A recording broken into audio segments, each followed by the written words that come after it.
Once again, good morning, students. We are here to discuss RDOE worksheet 34 from your chapter motion, and today we will discuss velocity time relation. Okay, with the equation first, called as equation of motion. Gyan asks what is the equation of motion and how we can derive them by graphically.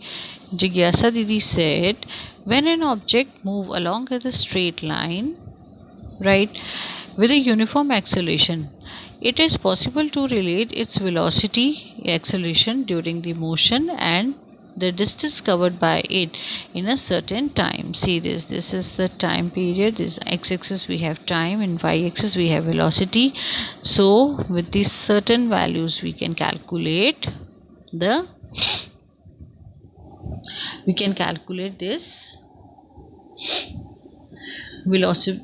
We can calculate distance covered in certain time. We can, and this equation is called as equation of motion. Okay, we have three equation of motion. First equation is called as velocity time graph, that is v is equal to u plus at. Second, we have equation of motion and which shows the time as well as the position, the relation between the time and the position, and it is called as s is equal to ut plus half at square. And third, we have equation of motion, that is velocity position relation. It is called as 2as v square minus u square. Okay, so this is, we have three equation of motions. Let's do first, which will through which we can calculate velocity time relation. These equations of motion can be used to solve the problems related to the velocity, time, distance and acceleration. And see, this is the quantities written by these values. Like u, we have initial velocity of an object, v, we have final velocity of an object, u, we have uniform acceleration, s, we have distance covered, and t is time taken. Okay, see how to derive this equation through graphically. First, let's see the velocity time graph of a uniform acceleration of an object where u is not equal to 0. Means what? Already we have some value of u, and from this graph you can see the initial velocity of an object is u. See this is initial velocity of this, we have u, and then it is increases to v, and this is, we have v. Okay, and this is u, okay. So at the time t, this is time taken by that object. The velocity changes at a uniform rate, so this is acceleration. A is acceleration. Velocity changes with respect to time. Draw a perpendicular line BC and BE. See, draw these two lines BC and BE and BE. See this. Okay, this BC and BE from B point on x-axis and y-axis. This is parallel to x-axis and this is parallel to your y-axis. Okay, draw parallel AD and OC.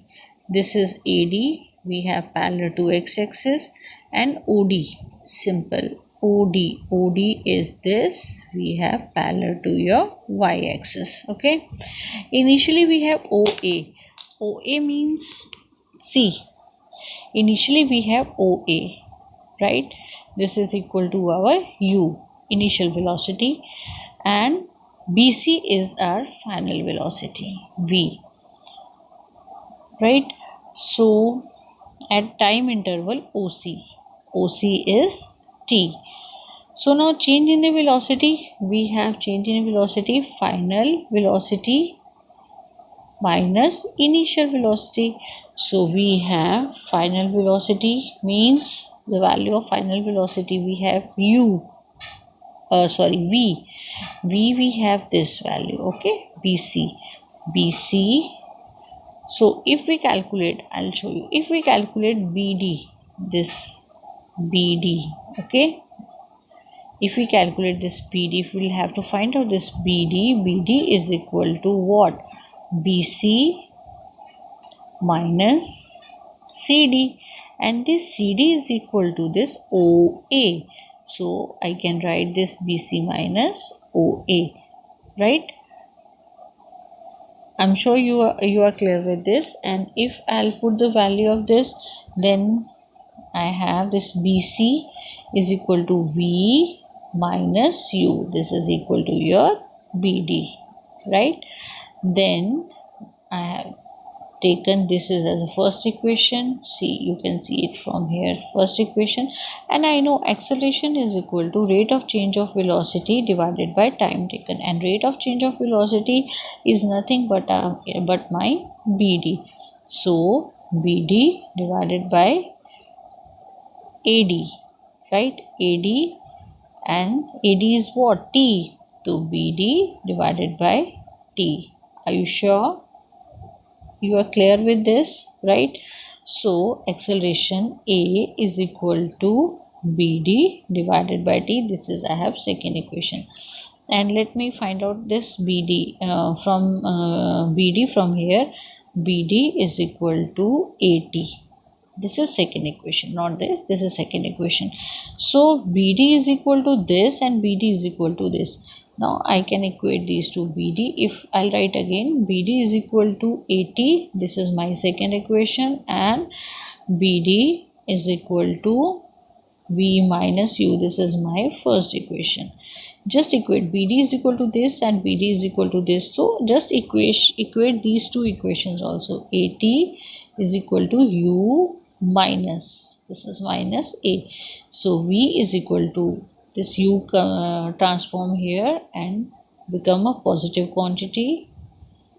So I can write V is equal to U plus AT. This is my first equation of motion. By this way we can calculate this first equation of motion, right? They have given you one example also. Let's see. The breaker applied to a bus produces an acceleration at 6 meter per second. Negative acceleration is there, so we can take minus A is equal to minus 6 meter per second square. Then we have time. Time is equal to 2 seconds. Then okay, fine. See, if we are applying brake, then final velocity become 0. Then we have to find out the initial velocity. Then you have to find out U in this case. As we know, V is equal to UT plus U plus AT. Then U you have to find out. A we have minus 6 meter per second into T is 2 seconds. V is equal to 0. As we applied the brake, the final velocity become 0 because bus will be at rest. So here we have U minus 12. This 12, by transforming here, it will become a positive quantity, and the answer is 2 meter per second. This is your example. Okay, now see the question answers part. Write the three equation of motion. You can easily write this answer. First, second, third equation. This is the answer of first question. Derive the first equation of motion from this. You can derive this. You have to write all these and make these two graphs. This is important in this case. In second question, what are the VUSTA stands for? You can write your. This is the answer of second question. And third question we have from here. C. This is the answer of third question. U is initial velocity, V is final, A is acceleration, S is distance, and T is time taken. Student, this is all about your today's worksheet. Hope you understand it. And if you really do, like, share with your friends and subscribe the channel. Thank you, bache. Take care. Bye bye.